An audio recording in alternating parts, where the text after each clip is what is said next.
Convido a todos para abrirem suas Bíblias, aqui no segundo livro de Reis, capítulo 22. Vamos fazer uma leitura de alguns textos e em seguida vamos orar pedindo ao Senhor que venha abrir o seu céu sobre nós, em torno desta maravilhosa porção que nós encontramos aqui, e que sejamos ajudados concernente a alguns princípios relacionados à centralidade e à restauração da palavra, ou à restauração e à centralidade da palavra. Segundo Reis, capítulo 22, vamos ler a partir do versículo 3. No 18º ano do rei Josias, enviou o rei a Safã, filho de Azalias, filho de Mesulão, escriba, à casa do Senhor, dizendo: vai ao sumo sacerdote Ilquias e dize que recolha o dinheiro que é trazido à casa do Senhor, que recolheram do povo os guardas da porta, e que o ponha nas mãos dos que fazem a obra, que tem o seu encargo, o conserto da casa do Senhor, e que entregue aos que fazem a obra da casa do Senhor, para reparar as fendas da casa, e aos carpinteiros, mestres e pedreiros, para comprar madeira e pedra de contaria, para reparar a casa, e que não peça conta do dinheiro, cujo manejo lhes confie, porque eles procedem com honradez. Então disse o sumo sacerdote Ilquias ao escriba Safã: achei o livro da lei na casa do Senhor. E Ilquias deu o livro a Safã e o leu.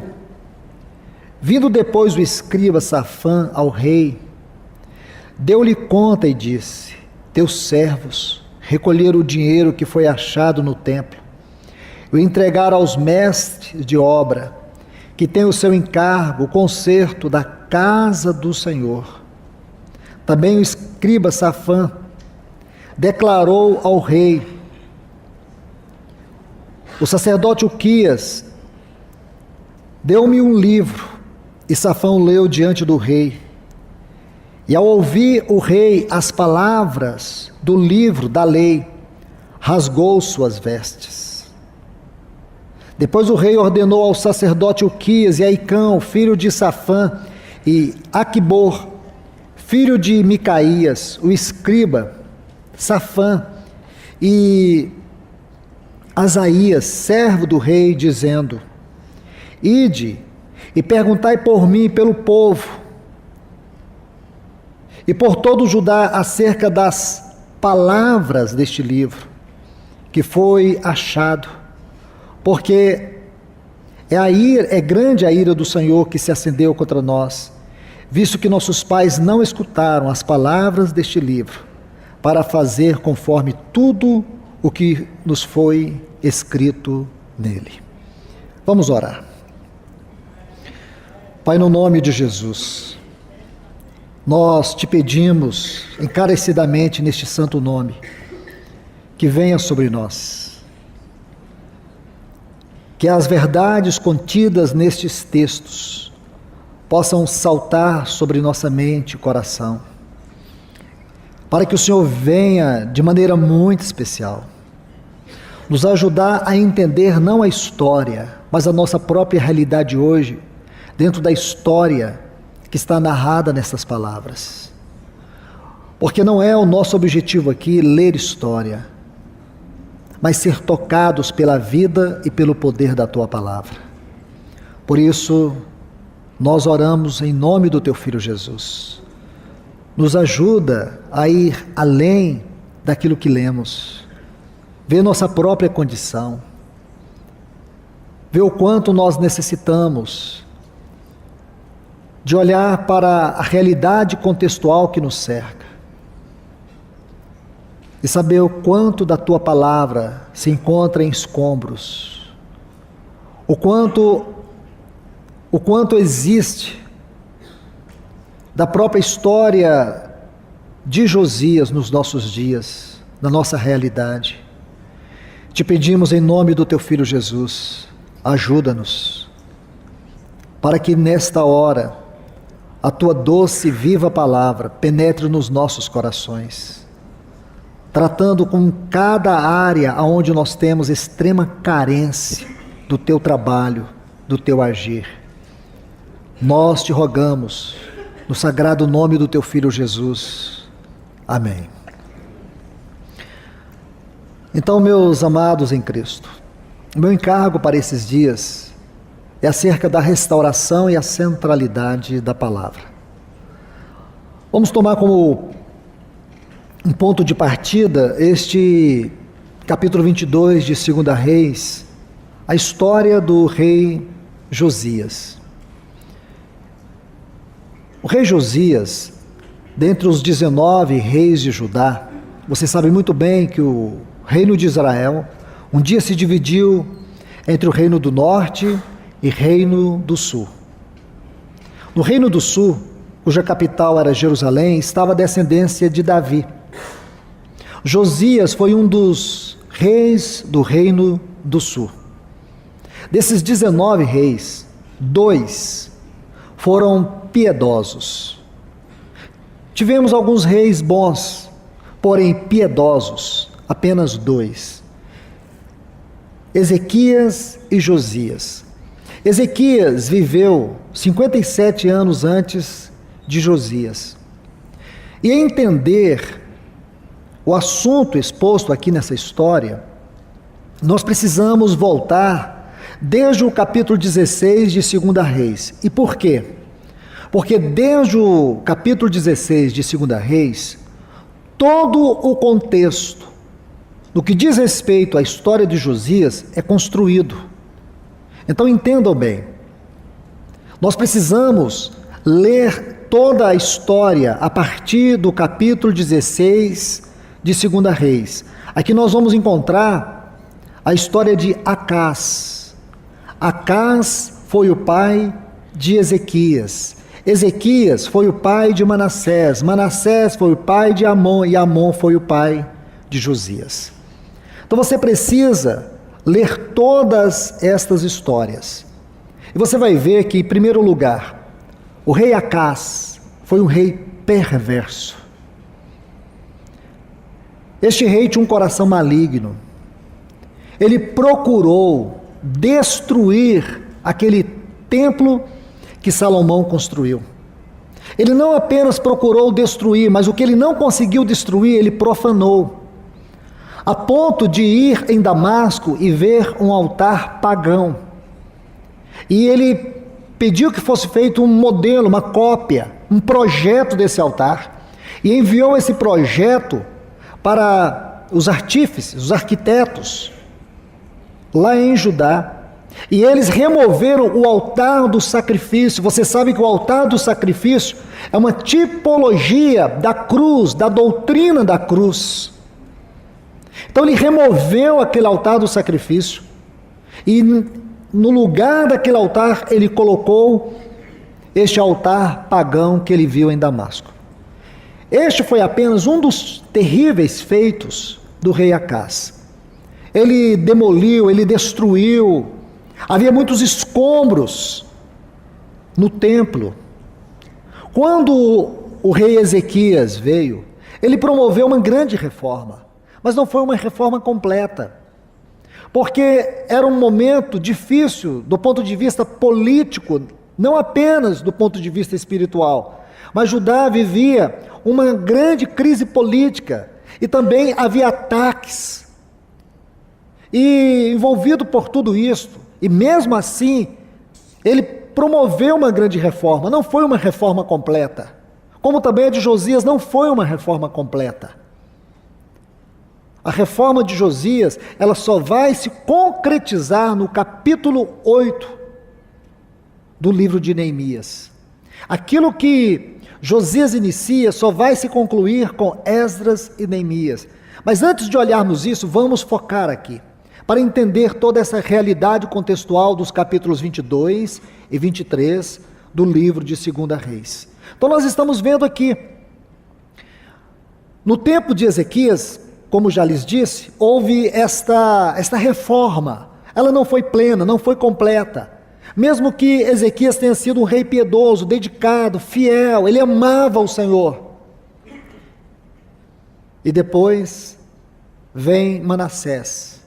Manassés era um rei tão terrível que ele sacrificou os próprios filhos a Moloque. Ele oferecia sacrifícios satânicos. Ele participava de seitas satanistas. Ele se arrependeu no final da sua vida, mas ele deixou um rastro de destruição e de perversidade em Judá. A degradação espiritual no tempo de Judá era algo profundo.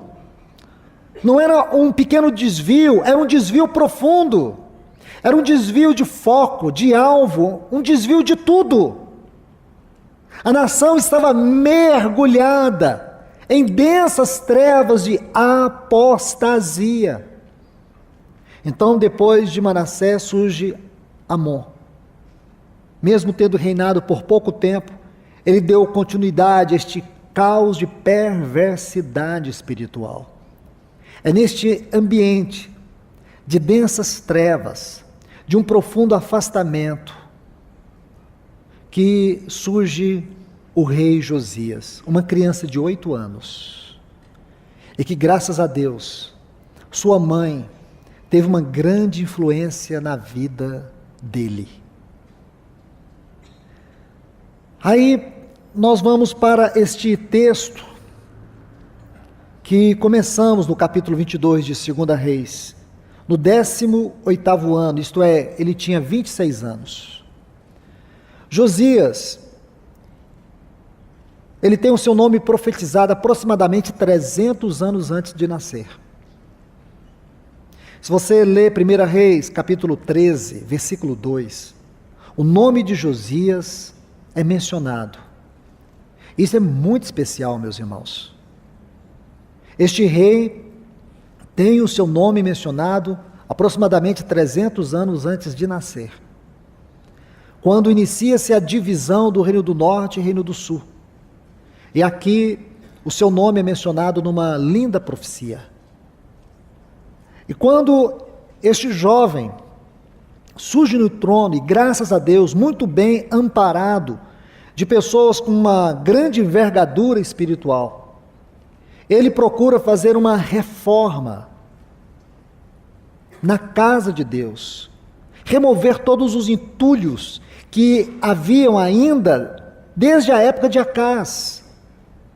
Este era o objetivo dele: ordenar as coisas, limpar, reestruturar, reorganizar. E é neste ambiente que nós temos que ver o que espiritualmente está acontecendo e o que realmente Deus quer nos falar. Não é nosso objetivo aqui ler história, não é nosso objetivo aqui falar da história. É importante falar da história, mas o objetivo do Espírito Santo em nos dar a história é revelar as questões obscuras da nossa realidade espiritual. E é neste ponto que precisamos observar a leitura que fizemos. Aqui eu desejo destacar algumas coisas, e chamo a atenção de vocês para cada uma delas, porque à medida que nós formos vendo estes pontos, estes detalhes, nós vamos entender a mente do Espírito Santo nesta palavra. Então vamos observar alguma coisa aqui. A primeira delas, que eu chamo a atenção de todos vocês, é para a frase casa do Senhor. E por quê? Lembre-se que nós estamos vendo este capítulo 22 a partir de um contexto. Este contexto inicia-se no capítulo 16 de 2 Reis, desde Acás. Eu lhes dei aqui uma visão panorâmica disso. Encorajo vocês a ler cuidadosamente todos estes capítulos. Então observe. Quando você estuda desde o capítulo 16, isto é, quando você estuda cuidadosamente, desde o capítulo 16 de 2 Reis, você vai ver que a frase casa do Senhor ocorre 21 vezes. Parece não ser nada importante, mas observe. Dessas 21 vezes que ocorre desde o capítulo 16, 11 vezes você vai encontrar nos capítulos 22 e 23. Isso é muito importante. Porque existe uma ênfase aqui. Meus irmãos e irmãs, podemos dizer que há uma ênfase clara sobre este assunto, casa do Senhor. Podemos dizer que é o assunto essencial de toda esta reforma. Porque, doutrinariamente falando, o assunto casa do Senhor, ele percorre de Gênesis a Apocalipse. Primeiro nós vemos este assunto no capítulo 2 do livro de Gênesis. Na figura daquela mulher, quando a Bíblia diz que Deus levou Adão a um sono e tirou da sua costela e a transformou numa mulher. Gênesis 2, 22. Essa palavra transformou vem de um vocábulo hebraico, baná. Se você quiser estudar só no livro de Gênesis, você vai ver muitas ocorrências desta palavra. Significa edificou. Um exemplo, aqui em Gênesis 4,17. Vamos pegar apenas esse texto. Se você não quiser abrir, eu vou citar rapidamente. Quando diz que Caim edificou uma cidade, ele chamou Enoque, o nome do seu filho. Então Caim edificou, Gênesis 4,17. Aqui está a palavra, a mesma que é usada no versículo 22 de Gênesis capítulo 2. Baná, edificou. O homem foi criado, a mulher edificada. E isso corresponde fielmente àquilo que o nosso Senhor disse lá em Mateus capítulo 16. Eu edificarei minha igreja. Essa mulher aqui é uma figura da igreja. Porque quando Deus criou Adão, ele tinha em sua mente Cristo. E quando ele criou esta mulher, ele tinha na sua mente a igreja. O assunto Cristo e igreja percorre toda a Bíblia. Casa de Deus, casa do Senhor, templo, igreja. São verdades espirituais para comunicar uma realidade profunda em Deus. Nós somos esta casa espiritual, mas vamos entender isso doutrinariamente para compreender o que realmente está acontecendo aqui e o que é que Deus quer nos falar. Então, se você entende que esse assunto, ele inicia aqui em Gênesis 2:22 e vai até Apocalipse capítulo 22, temos que entender que é um dos assuntos elevados da revelação de Deus na sua palavra.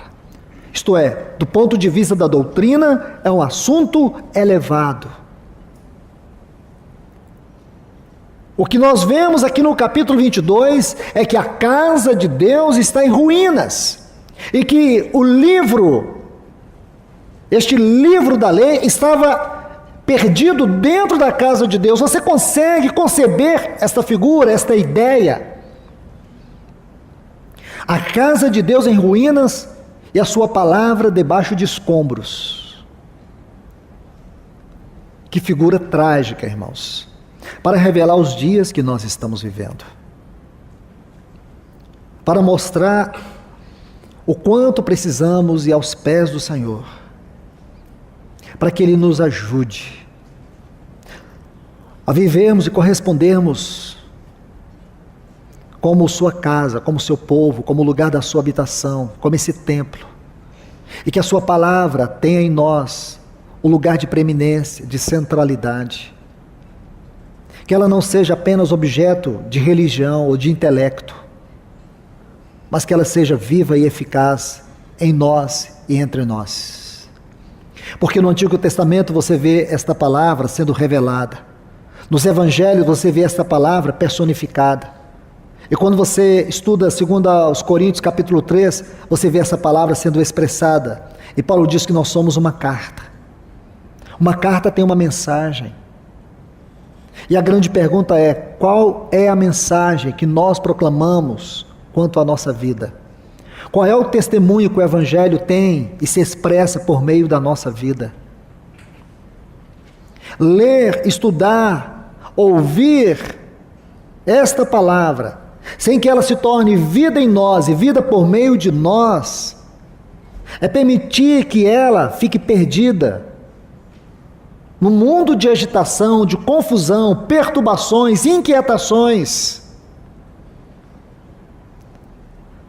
O mundo que nós estamos vivendo não dá valor nisto.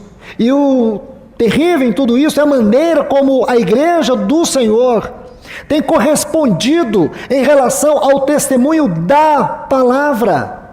Não é questão de você ter uma Bíblia ou várias versões dela na sua casa. É o quanto da vida dela fala, é o quanto da vida dela se expressa. A questão aqui não é o quanto você leu ou o quanto você lê dessa palavra, é o quanto dela lê em você. Não é o quanto você prega, não é o quanto você ensina, não é o quanto você fala, e sim, se ela fala em você. Se ela toca profundo em você. Então, meus irmãos, essa figura da casa de Deus aqui, ela é significativa. Nós não podemos deixar isso passar de nós. Há algo muito sério. Porque hoje nós vemos que esse assunto casa do Senhor é algo que o inimigo tem procurado banalizar. É algo que o inimigo tem procurado trazer para o âmbito das confusões. Mas o Senhor deseja restaurar a identidade, o caráter da sua casa. Como diz Paulo, lá em Timóteo, capítulo 3, versículos 14 e 15, quando ele faz uma referência à casa de Deus como coluna e baluarte da verdade.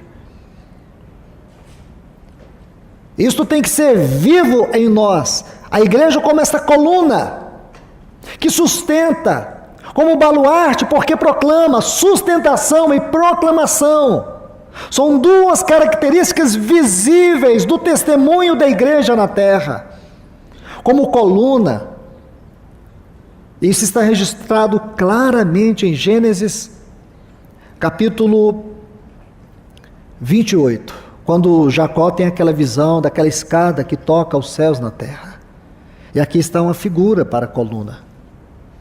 E se você configura esta passagem com o Evangelho de João, capítulo 1, a partir do versículo 44, por ali, quando você vai lendo e vai descendo, aí começa a história do Senhor, especialmente com Natanael. E ele vai dizer para Natanael, revelando ou trazendo a revelação daquela visão de Jacó, onde ele vai mostrar que ele mesmo é essa escada, essa coluna que liga os céus na terra.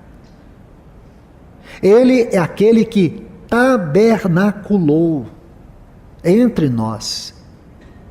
Porque a ideia de templo, a ideia de tabernáculo, é uma realidade em Deus, não é uma ideia da mente humana. Os dicionários seculares vão trazer apenas conotações segundo a mente do homem sobre o assunto templo.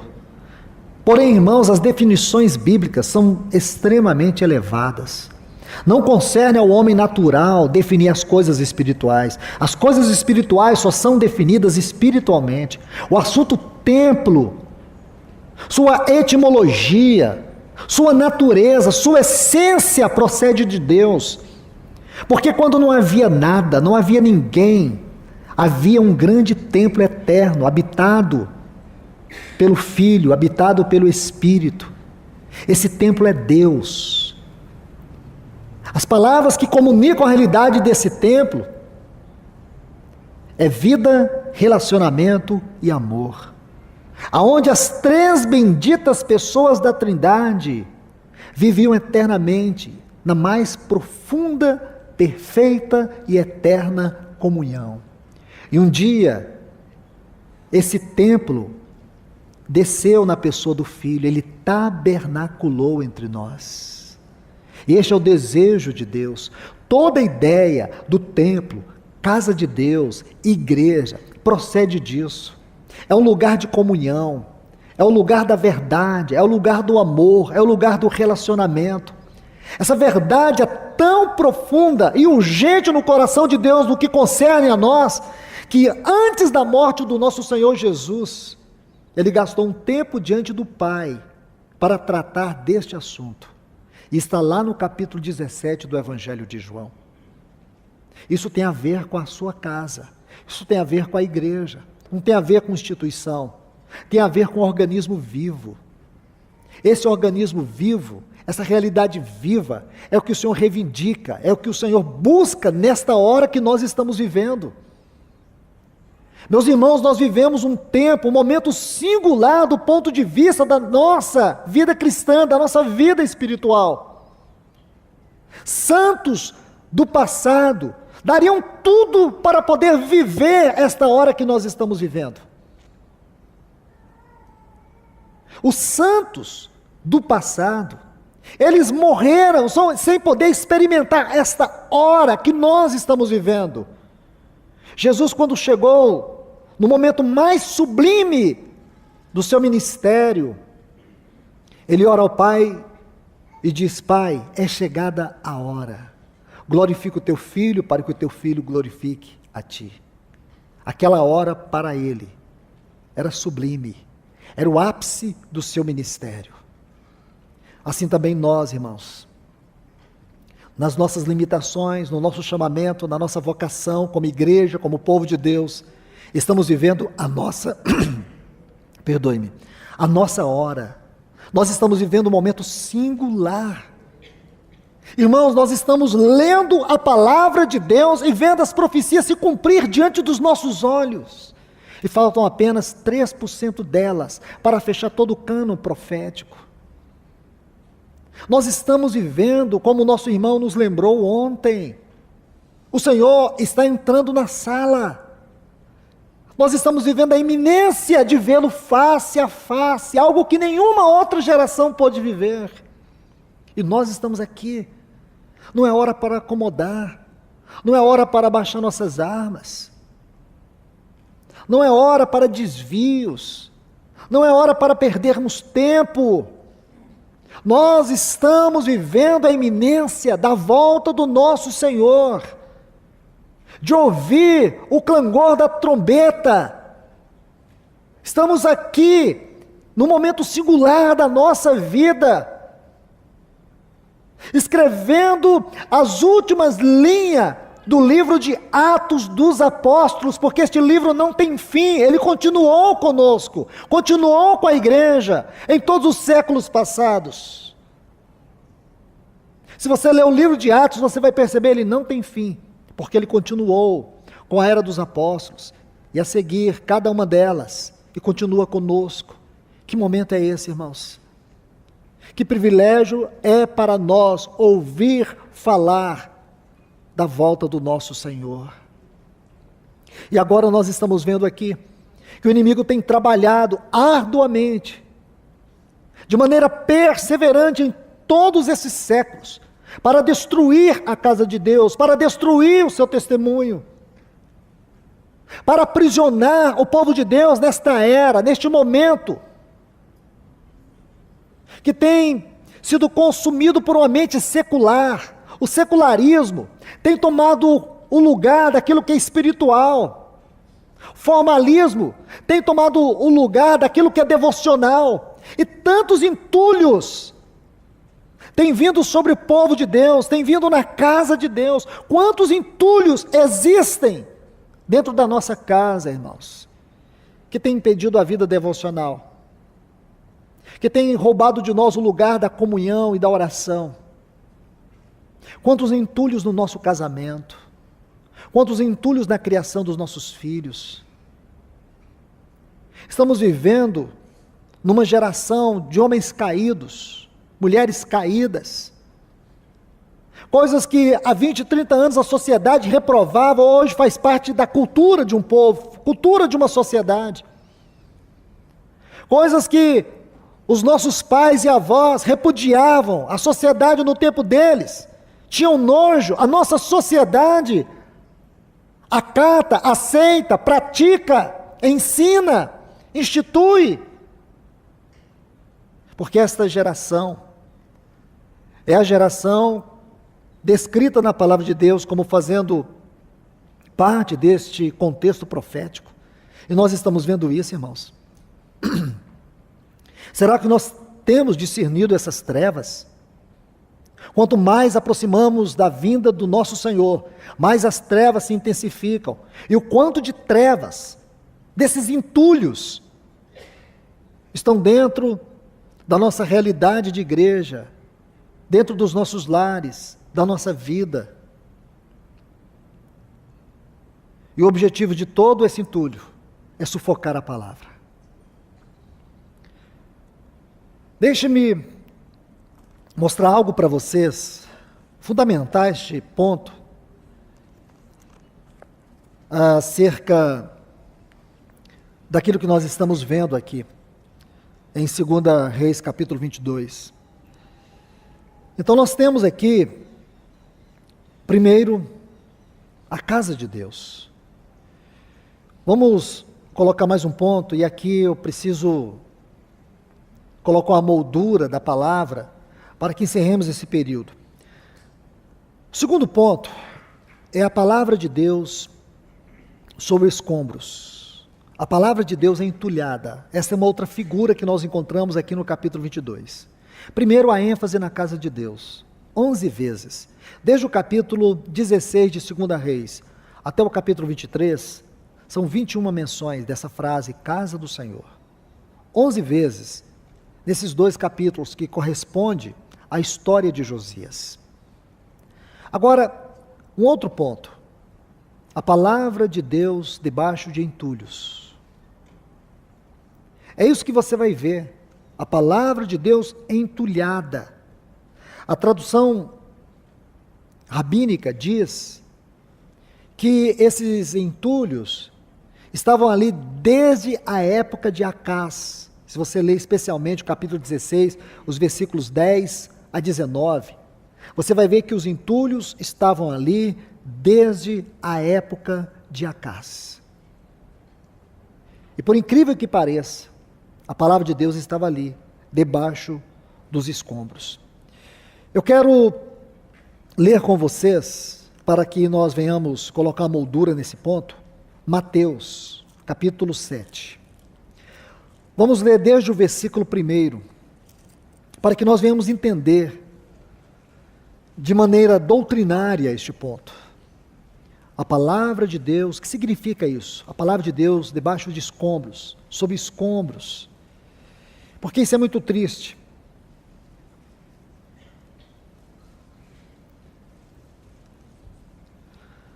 Quando nós olhamos esse quadro, nós precisamos ficar incomodados.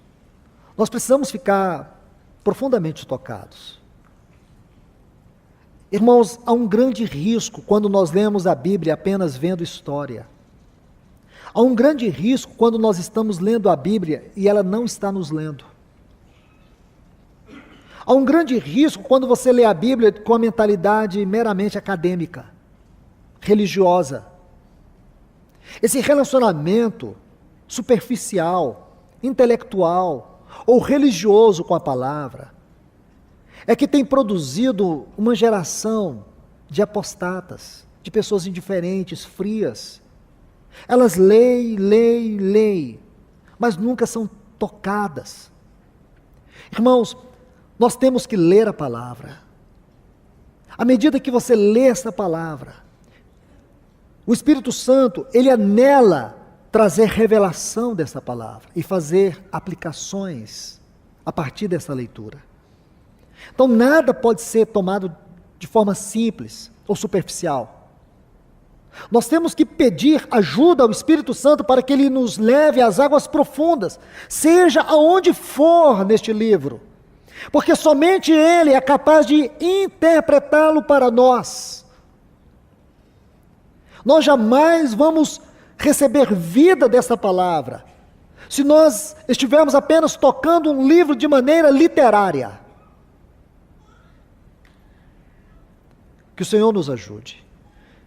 Então deixe-me colocar um ponto tão importante aqui, que foi ensinado pelo Senhor, que vai nos mostrar o grande perigo que alguns estão correndo por tratar a palavra de Deus de maneira superficial, ou por deixá-la debaixo de escombros. Eu creio que esta figura diz muito ao nosso coração, porque mostra o lugar que a palavra ocupa na nossa vida. Se ela não ocupa um lugar central, se ela não é lâmpada para os nossos pés, se ela não é luz para os nossos caminhos, se ela não é viva, se ela não é eficaz, se ela não habita ricamente os nossos corações, se ela apenas é um livro que se torna um amuleto religioso. Eu digo para vocês, estamos fadados a perder esta hora, a não discernirmos este momento, a não interpretarmos as profecias segundo a mente de Deus. Se nós não temos visto esta palavra de maneira espiritual, se nós não temos permitido que este livro seja a boca de Deus no nosso coração, então o que nós estamos fazendo com a vida cristã é algo banal. Por isso nosso Senhor colocou aqui, na conclusão do Sermão do Monte, neste capítulo 7 do Evangelho de Mateus, uma exposição tão importante, irmãos, tão importante. Primeiro ele faz uma declaração. Essa declaração, ela é espantosa. E depois, ele faz a exposição em forma de uma parábola. E você precisa conjugar as duas coisas, configurar os elementos, para que a partir daí você tenha a revelação. Então vamos ler Mateus capítulo 7, a partir do versículo 21 até o 27. Ele diz: nem todo o que me diz Senhor, Senhor, entrará no reino dos céus, senão aquele que faz a vontade de meu Pai que está nos céus. Muitos me dirão naquele dia. Irmãos, nós sabemos o que significa essa frase, naquele dia. Essa frase está para se cumprir, irmãos. Nós estamos perto de vermos a realidade desta frase.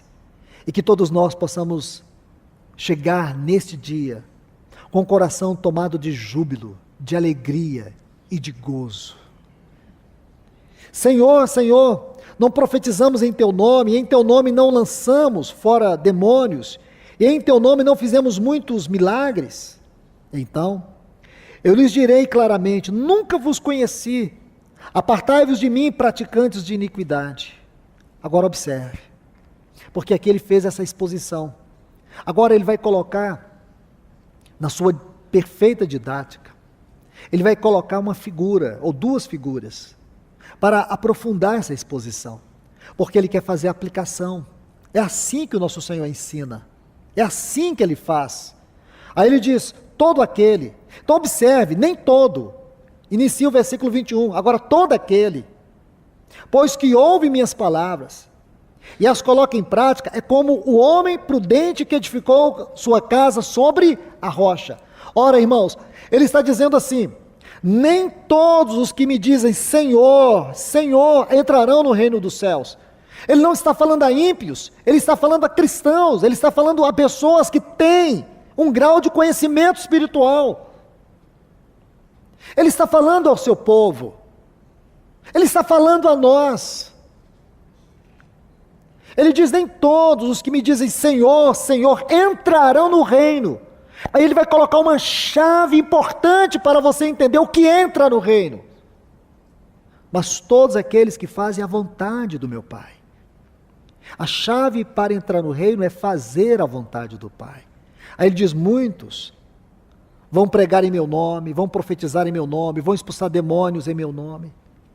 Porém, eu lhes direi claramente, nunca vos conheci. O que o Senhor está dizendo é que é possível, sim, pessoas realizarem coisas espirituais fora da sua vontade. É possível, sim, pessoas pregar, profetizar e expulsar demônios fora da vontade dele. E aqui tem um ponto que devemos considerar. Se essas pessoas estão fazendo isto fora da vontade de Deus, a quem elas estão glorificando? Quer dizer, tudo que é feito fora da vontade de Deus não glorifica a Deus. Então Deus não está recebendo glória. E nós sabemos que os apóstolos, especialmente Paulo, escrevendo na primeira e na segunda carta a Timóteo, ele fala claramente sobre isso. Se o Senhor permitir, ainda vamos tocar um pouco nesses assuntos. Então vejam bem, nosso Senhor está colocando algo aqui. Se todas essas coisas são feitas fora da vontade dele, então não glorifica o Pai. E se essas pessoas fazem todas essas coisas, e são coisas espirituais, e que não glorificam a Deus, existe um poder maligno por detrás de tudo isso. Essas coisas, elas têm como foco não a Deus, mas o próprio inimigo, porque elas desonram a Deus em suas obras, por mais espirituais que elas julguem ser. Mas irmãos, agora o Senhor vai colocar os fundamentos que você vai entender. Ele diz assim: todo aquele, pois, que ouve minhas palavras e as coloca em prática, é como o homem prudente que edificou sua casa sobre a rocha. Desceu a chuva aqui fala de aflições. Aí diz assim, desceu a chuva, preste bastante atenção. Aqui nós temos os elementos da natureza. Eu vou ler como eu acredito que está a maioria das versões de vocês, que eu estou lendo na Reina Valera. Diz assim, vieram os rios. Rios aqui são provas que resultam das perseguições. Depois você vai ter o quê? Ventos, que são tentações. E depois as chuvas impetuosas, que são as aflições temporais. Estas três coisas aqui vieram contra este que ouve e pratica a palavra. Aí diz assim, desceu chuva e vieram torrentes, sopraram ventos, investiram contra aquela casa. Está vendo? E ela não caiu porque havia sido alicerçada sobre a rocha. Vamos parar aqui. O que significa uma casa alicerçada sobre a rocha? Como que nós podemos definir aqui, nas palavras do nosso Senhor, uma casa que é edificada sobre a rocha? O Senhor está dizendo que uma casa edificada sobre a rocha tem por fundamento ouvir, está vendo? E praticar sua palavra. Porque a palavra primeiro, ela vem para dentro, depois ela sai para fora. Está vendo, irmãos? Vou repetir isto, porque parece simples, mas não é. Primeiro a palavra entra, depois ela sai. E aqui você vai entender, segundo aos Coríntios, capítulo 3, quando Paulo diz que nós somos uma carta escrita pelo Espírito de Deus. Nós somos uma carta lida. Sabe o que significa isso? Essa carta lida, isto é o Evangelho. Este é o Evangelho. O Evangelho não é algo que está escondido no nosso coração apenas, mas é algo que é visto na nossa vida, no nosso casamento, no nosso testemunho. Você não precisa abrir a boca para pregar, sua vida tem que falar, porque você é uma carta. Aqui está o Senhor dizendo que uma casa edificada sobre a rocha é uma carta. A palavra entrou e ela saiu. A palavra tem que sair. E esse sair não são nossas boas virtudes. Porque em nós não habita bem algum, até em nossas boas virtudes. Existe um foco ególatra.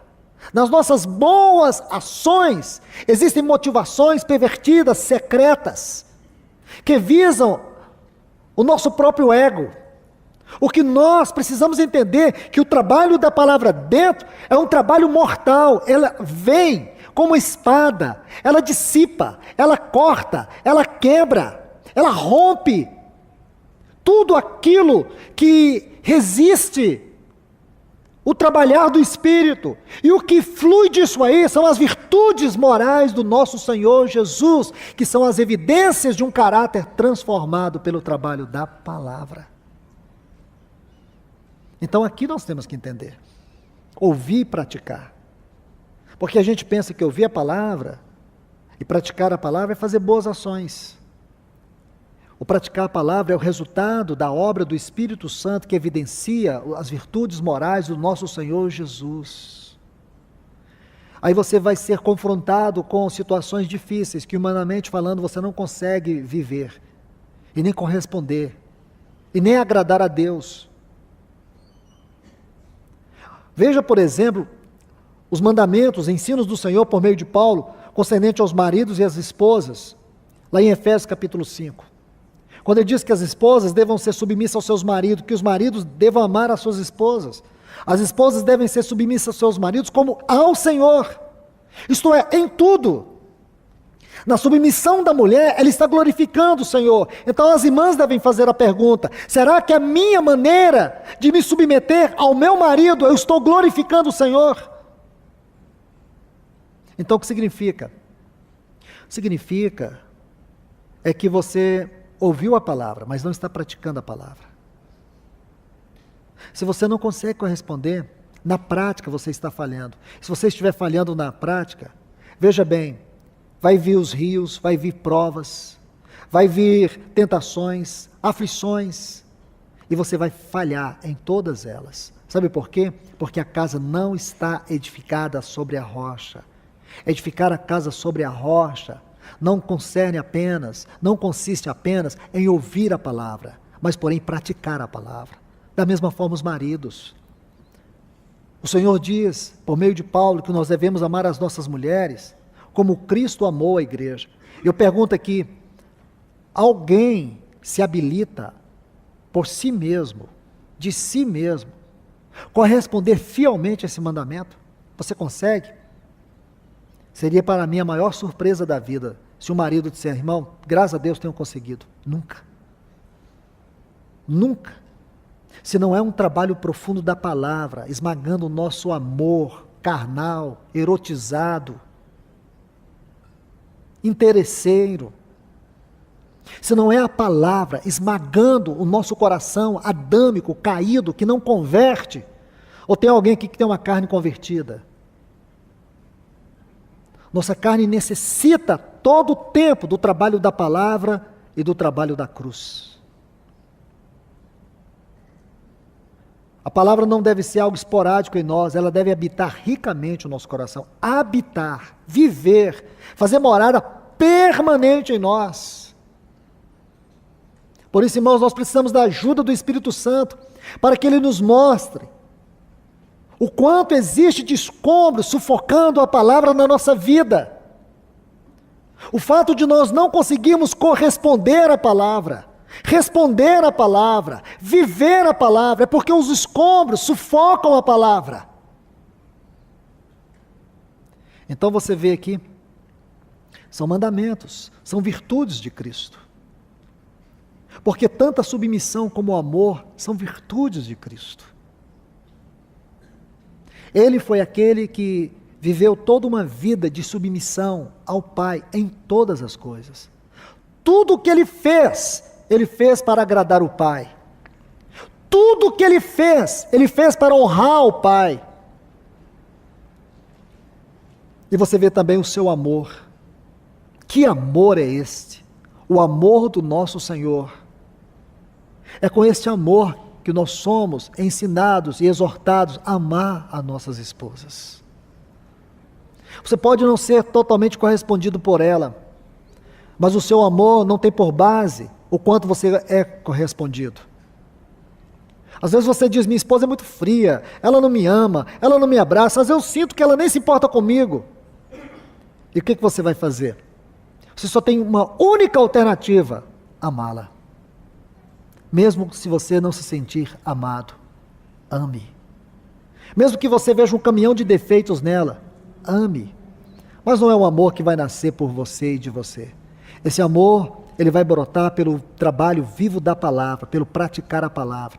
Praticar a palavra, irmãos, é quando a obra do Espírito Santo tocou profundamente o nosso coração e está evidenciando transformação. Mas vamos avançar na nossa leitura aqui. Versículo 26, ele diz: porém, todo aquele que ouve essas minhas palavras e não as coloca em prática, é comparado a um homem insensato que edificou sua casa sobre a areia. Sabe o que é a areia? A vida natural. A rocha é Cristo e a areia é a vida natural. Mas vamos devagar aqui, porque temos alguns detalhes para ver. E desceu a chuva, vieram as torrentes, e sopraram os ventos, e deram com ímpeto contra aquela casa, e ela caiu, e foi grande a sua ruína. Então nós já sabemos o que significa aqui a chuva, as torrentes e os ventos. Veja bem, e deram com ímpeto contra aquela casa, e ela caiu, e foi grande a sua ruína.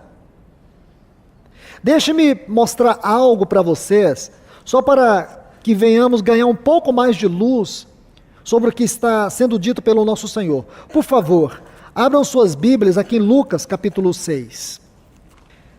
A partir do versículo 46, é interessante que Lucas, ele faz a sua exposição dessas palavras, desses ensinos do nosso Senhor, de uma forma muito simples. É como que uma síntese. Ele pega o ponto essencial. Então ele diz assim: por que me chamais Senhor, Senhor, e não fazeis o que vos digo? O Senhor Jesus diz: nem todo que me diz Senhor, Senhor entrará no reino dos céus. A exposição em Mateus, ela é muito ampla. Aqui em Lucas, é bem resumida. Todo aquele, ou todo que vem a mim e ouve minhas palavras, e as põe em prática, mostrar-vos-ei a quem é semelhante. É semelhante a um homem que, ao construir uma casa, cavou profundo e pôs os alicerces. Só isso nos basta. Cavou profundo e pôs alicerces. O que Lucas está dizendo para nós, irmãos? Mateus diz que é como o homem que edifica a casa sobre a rocha. Lucas diz que é como o homem que cavou profundo e colocou alicerces. Isso mostra para nós, irmãos, quando a palavra tem primazia, quando a palavra tem centralidade em nossa vida, há algo grandioso. Você vai cavar profundo, porque a vida cristã, ela sai da superfície e entra na profundidade. Isso é a vida na rocha, a rocha é Cristo.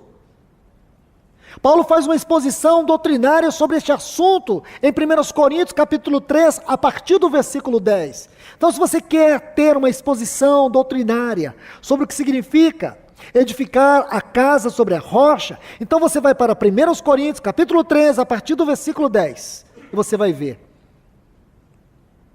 o que significa isto, edificar a casa sobre a rocha, sobre o fundamento.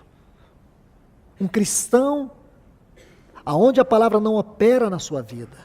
Como diz o nosso Senhor Jesus aqui: aquele que ouve essas palavras e não as coloca em prática, isto é, a palavra não tem uma ação e nem uma reação.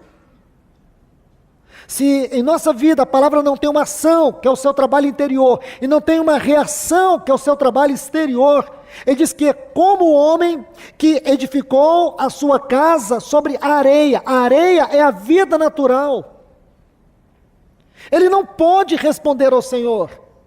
O que significa isso? Nem todos os que me dizem Senhor, Senhor, entrarão no reino dos céus, mas aqueles que fazem a vontade de meu Pai que está nos céus. É impossível uma pessoa fazer a vontade de Deus vivendo a vida natural. É impossível uma pessoa corresponder à vontade de Deus edificando a sua casa com base na sua vida natural. Nossa vida é edificada pelo trabalho da palavra numa rocha. Nossa vida, ela é trabalhada pela palavra. Isso nos leva a cavar mais profundo, a ter uma realidade mais profunda e não vivermos na superfície do natural. É aqui, irmãos, que as provas, é aqui que as tentações, é aqui que aquelas aflições temporais têm prevalecido sobre a vida de muitas pessoas. Eu não sei no contexto de vocês, mas no contexto que eu tenho vivido de maneira geral, a quantidade de cristãos que estão fazendo tratamento contra a depressão é algo assustador.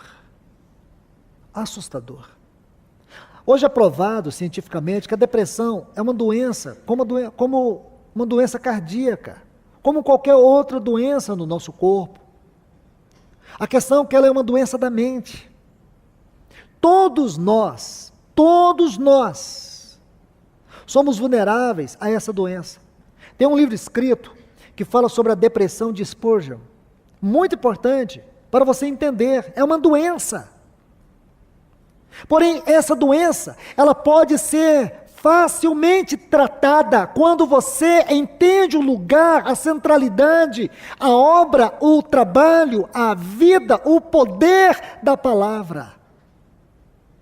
Porque aqui você vai ver se a nossa vida está sendo edificada sobre a areia, sobre a nossa vida natural. Onde está a nossa esperança, irmãos?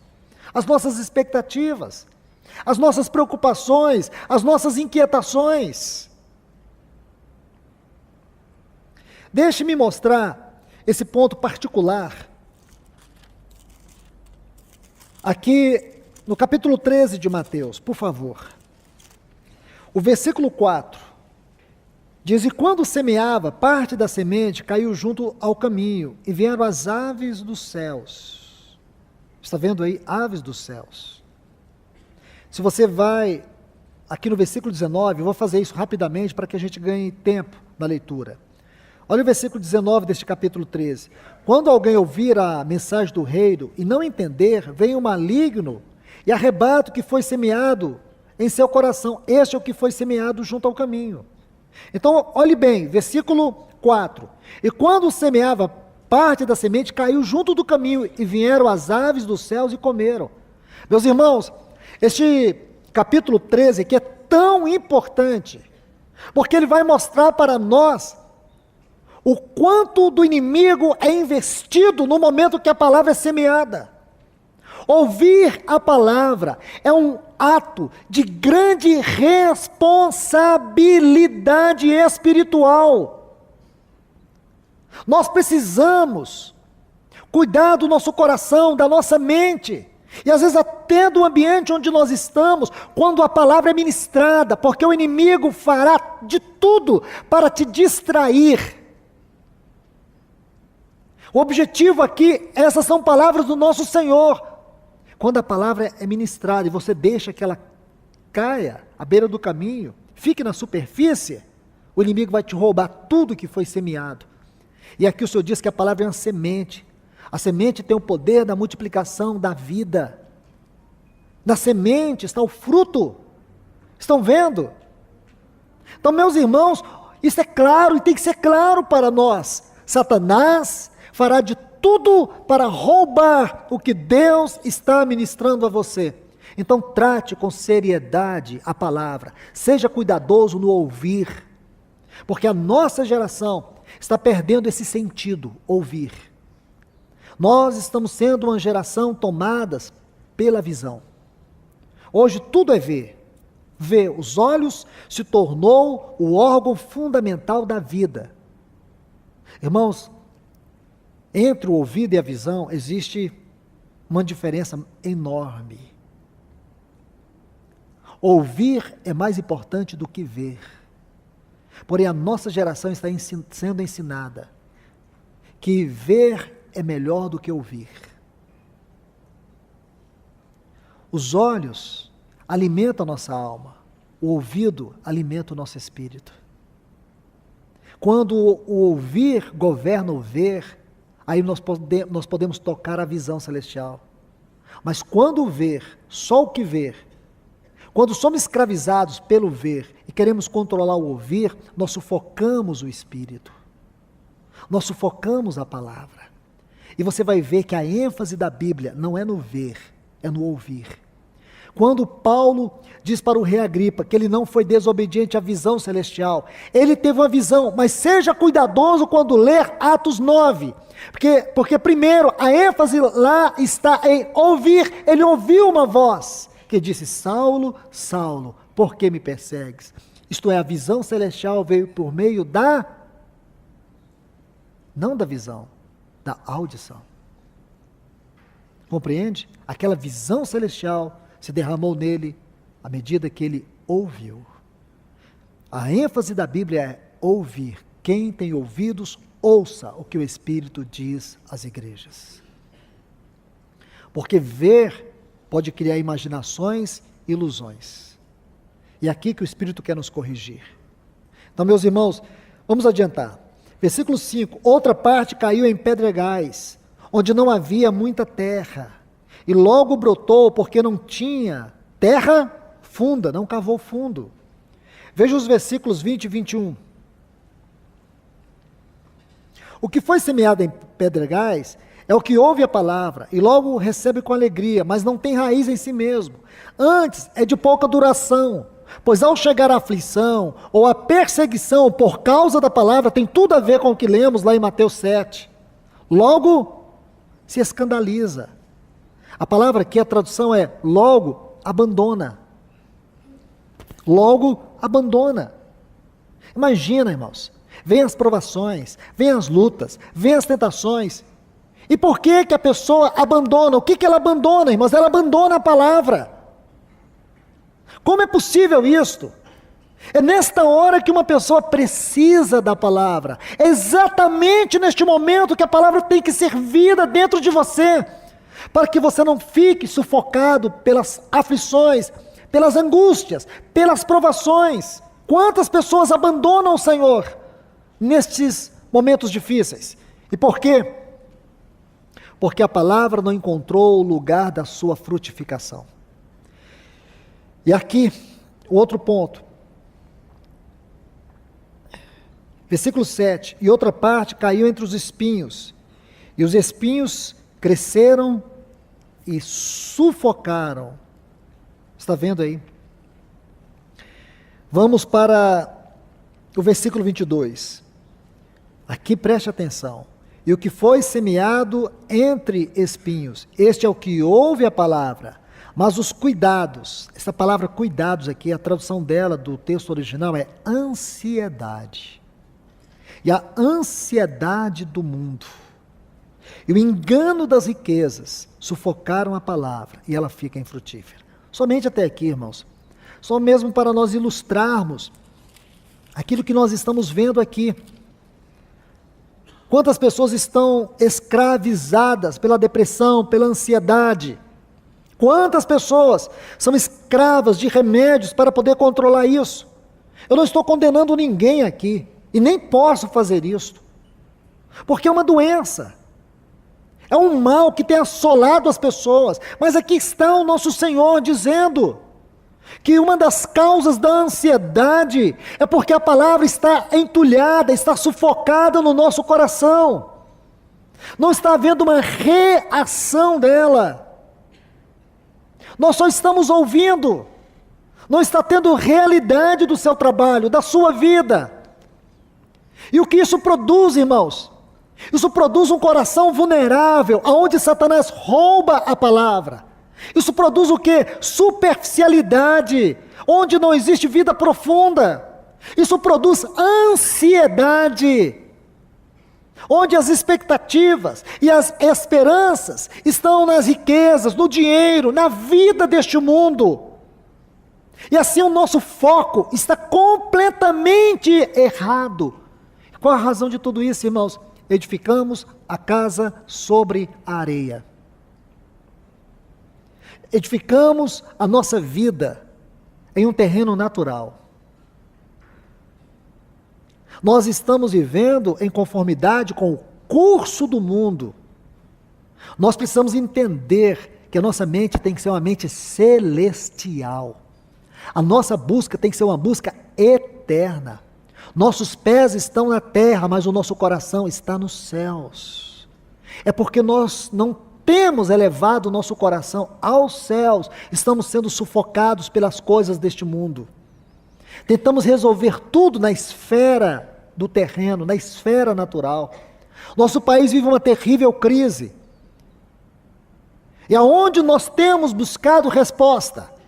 Aonde estão os resultados? Os resultados não estão nas crises. Os nossos resultados estão em Cristo.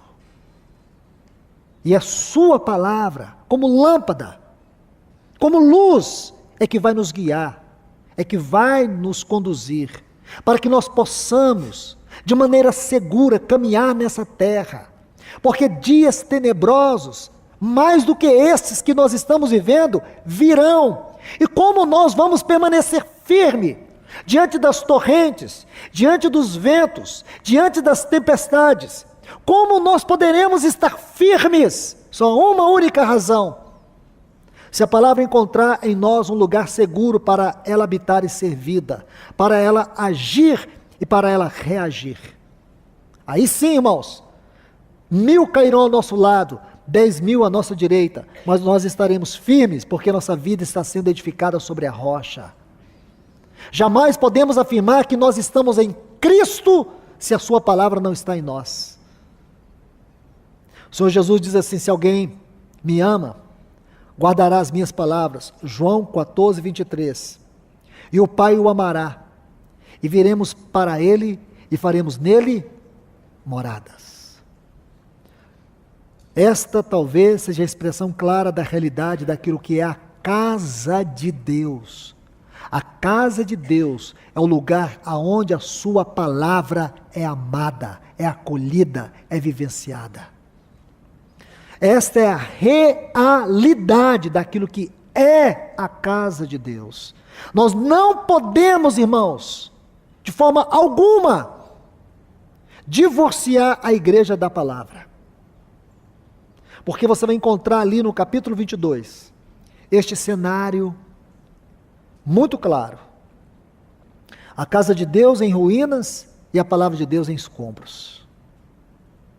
Essas duas coisas estão juntas ali no capítulo 22. Porque uma é resultado da outra. Nós nunca vamos experimentar as realidades mais elevadas daquilo que é a casa de Deus nessa terra, se a palavra de Deus não ocupar em nós o lugar central. Que o Senhor nos ajude, irmãos. Que o Senhor nos abençoe. Vamos orar, pedindo ao Senhor que venha permitir que esta palavra caia na boa terra e produza frutos, não à beira do caminho. Que ela não venha ser colocada de lado, nem venhamos permitir que ela fique na superfície, ou sufocada pelos espinhos, mas sim que ela caia na boa terra e produza frutos, frutos que glorificam ao nosso grande e amado Pai. Que Deus os abençoe. Pai, nós te louvamos e te adoramos. Pedimos a tua ajuda nesta hora, Senhor, para que a tua palavra venha de maneira especial em nosso coração neste momento. O Senhor sabe como cada um de nós temos tratado a tua palavra, a ênfase que temos dado a ela. Por isso te pedimos que o teu Espírito nos constranja nesta manhã a amar, a abraçar e com a ajuda dele a viver esta palavra. Senhor, para que nossa vida não seja edificada sobre a areia, e sim sobre a rocha. Nos livra da esfera natural das coisas. Leva-nos a ver a esfera espiritual e celestial de todas as coisas. Senhor, nós precisamos urgentemente desta restauração em nós e entre nós de maneira geral.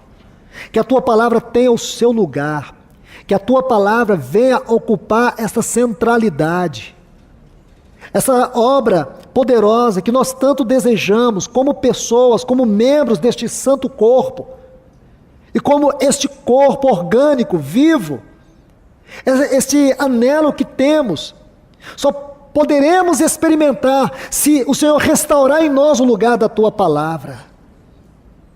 Nós te pedimos, Senhor, no nome do Teu amado Filho Jesus, queremos tanto um avivamento nesses dias finais. Jamais vamos ter um avivamento sem que a Tua palavra possa ser magnificada na vida, como também na realidade comunitária, congregacional do Teu povo. Clamamos a Ti nesta hora em nome de Jesus. Prossiga falando a nós aqui, em nome de Jesus. Amém.